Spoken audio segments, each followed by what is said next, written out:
মদিনার অলিতে গলিতে চলছে আনন্দ উৎসব, ঘরে ঘরে বইছে অনাবিল খুশির জোয়ার। বাচ্চাদের জন্য প্রস্তুত করা হচ্ছে নতুন নতুন জামা কাপড়।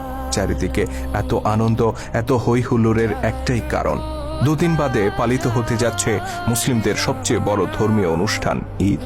মদিনার ঘরে ঘরে যখন ঈদের খুশি, তখন হযরত ওমর রাদিয়াল্লাহু তাআলা আনহুর ঘরে দেখা গেল বিষণ্ণতা। তার ঘরে না ছিল বাড়তি কোনো উৎসব আয়োজন, না ছিল নতুন জামা তৈরির হিড়িক। অথচ ওমর রাদিয়াল্লাহু তাআলা আনহু তখন মুসলিম জাহানের খলিফা, অর্ধ দুনিয়ার শাসক তিনি।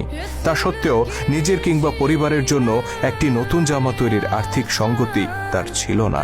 এই যখন অবস্থা, তখন খলিফা ওমর রাদিয়াল্লাহু তাআলা আনহুর স্ত্রী উম্মে কুলসুম রাদিয়াল্লাহু তাআলা আনহা তাকে বললেন, আমাদের জন্য নতুন কাপড় না হলেও চলবে, কিন্তু ছোট্ট বাচ্চাটি নতুন কাপড়ের জন্য কান্না করছে, অন্তত তার জন্য একটি নতুন জামার ব্যবস্থা করুন। খলিফা নিজের অসহায়ত্ব প্রকাশ করে বললেন, তুমি জানো আমার নতুন কাপড় কেনার সামর্থ্য নেই, বাইতুল মাল থেকে যতটুকু ভাতা নেই তা দিয়ে কোনো রকম সংসার চলে।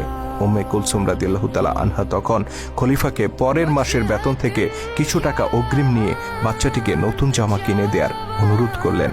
স্ত্রীর অনুরোধে খলিফা ওমর রাদিয়াল্লাহু তাআলা আনহু চিঠি লিখলেন রাসূল সাল্লাল্লাহু আলাইহি সাল্লামের আরেক প্রিয় সাহাবী আবু ওবাইদা রাদিয়াল্লাহু তাআলা আনহুর কাছে। আবু ওবাইদা তখন রাষ্ট্রীয় কোষাগার বাইতুল মালের দেখাশোনা করতেন। চিঠিতে খলিফা 1 মাসের অগ্রিম ভাতা চেয়ে অনুরোধ করলেন আবু ওবাইদা রাদিয়াল্লাহু তাআলা আনহুকে। সারা মুসলিম জাহানের খলিফা যিনি, অর্ধ পৃথিবীর শাসক যিনি, সেই ওমরের এমন চিঠি পেয়ে আবু ওবাইদা চোখের পানি ধরে রাখতে পারলেন না। তিনি কান্নায় ভেঙে পড়লেন। তবে তিনি নিজের এই আবেগকে নিয়ন্ত্রণ করলেন। চিঠি বাহকের হাতে অগ্রিম বেতন না দিয়ে তিনি বরং আরেকটি চিঠি ধরিয়ে দিলেন। সেই চিঠি যখন হাতে পৌঁছল, খলিফা ওমর রাদিয়াল্লাহু তাআলা আনহু তা পড়তে শুরু করলেন। আমিরুল মুমিনিন, অগ্রিম বেতন বরাদ্দের জন্য দুটি বিষয়ে আপনাকে ফয়সালা দিতে হবে। প্রথমত, আগামী মাস পর্যন্ত আপনি বেঁচে থাকবেন কিনা। দ্বিতীয়ত, বেঁচে থাকলেও আপনি খলিফার দায়িত্বে বহাল থাকবেন কিনা। হযরত আবু ওবাইদা রাদিয়াল্লাহু তাআলা আনহুর এই চিঠি পাঠ করে হযরত ওমর রাদিয়াল্লাহু তাআলা আনহু অঝরে কাঁদতে শুরু করলেন। তিনি উপলব্ধি করলেন তিনি একা নন, বরং এই উম্মাহকে ন্যায়ের শাসন উপহার দেওয়ার জন্য আবু ওবাইদার মতো বহু বিশ্বস্ত সাহাবী আজও বেঁচে আছেন। ইনি সেই আবু ওবাইদা যার সম্পর্কে স্বয়ং আল্লাহর নবী বলেছিলেন, প্রত্যেক জাতির একজন বিশ্বস্ত অভিভাবক আছেন, আমার উম্মতের বিশ্বস্ত অভিভাবক হচ্ছে আবু ওবাইদা ইবনুল জাররাহ। চিঠি পড়ে খলিফা ওমর রাদিয়াল্লাহু তাআলা আনহু 2 হাত তুলে আবু ওবাইদার জন্য দোয়া করে বললেন, ইয়া আল্লাহ, আবু ওবাইদার উপর রহম করুন, তার হায়াত দীর্ঘায়িত করুন।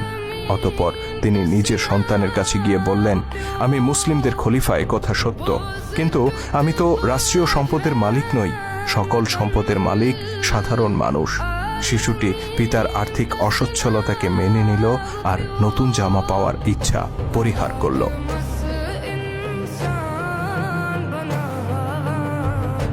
খলিফা হিসেবে দায়িত্ব নেয়ার পর থেকেই হযরত ওমরের সংসারে নেমে এসেছিল অভাব অনটন।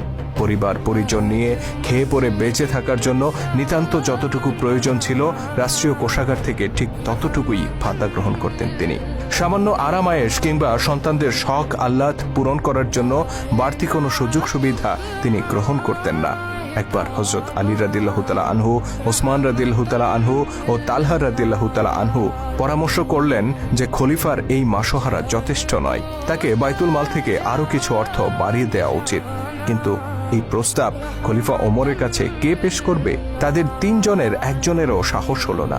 অবশেষে ওমর রাদিয়াল্লাহু তাআলা আনহুর কন্যা ও রাসূল সাল্লাল্লাহু আলাইহি সাল্লামের স্ত্রী হাফসা রাদিয়াল্লাহু তাআলা আনহার কাছে গিয়ে তারা তাকে এই প্রস্তাব উত্থাপনের অনুরোধ করেন।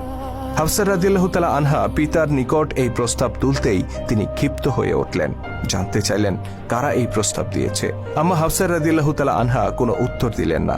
খলিফা বললেন, যদি তাদের নাম জানতে পারতাম তাহলে পিটিয়ে লাল করে দিতাম।